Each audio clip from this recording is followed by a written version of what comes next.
সেফটিতে ভাবছিলাম আপের জন্য ট্রেড নিব, একটু নিচে আয়। ট্রেড কি পড়ছে? ও মাই গড, কই পড়ছে ট্রেড?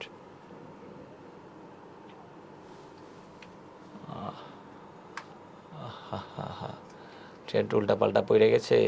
ট্রেড কই নিছি, পড়ছে কই?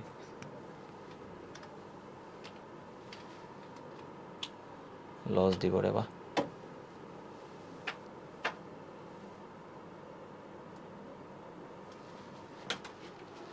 প্রফিট দিয়ে দিছে,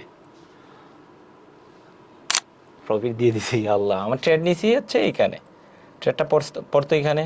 আমি ভাবছি একটু যদি ডাউন আসে নিয়ে নিব, মার্কেটে ট্রেড পড়ে গেছে এখানে। যাই হোক, প্রফিট দিয়ে দিছে। আর একটা ট্রেড নিব, এখন ব্যালেন্স কমাই।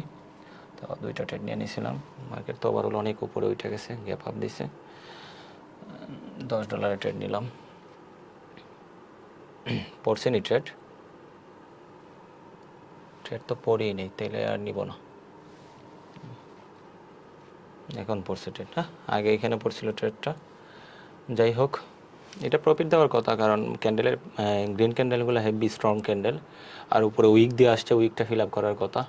যাই হোক, দেখি মার্কেট আবার অনেক উপরে উঠে গেছে, 3 ক্যান্ডেল 4 ক্যান্ডেল বড় বড় বড় ক্যান্ডেল হয়ে গেছে। দেখা যাক।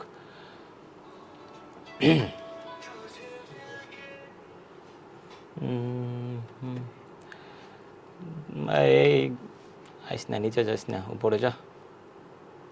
যাই হোক, আসলে আমি লাইভ ট্রেড করে ভিডিও বানাই না, কারণ অনেকে অনেক ধরনের শো আপ, বাল্বে শো আপ করি, কারণ আমি ট্রেড করি না। আর একটা ট্রেড করে আমি কোনো সময় রিলসও দিতে পারি না। তো যাই হোক, অলরেডি মোটামুটি ভালো একটা প্রফিট হয়েছে আজকে, দেখি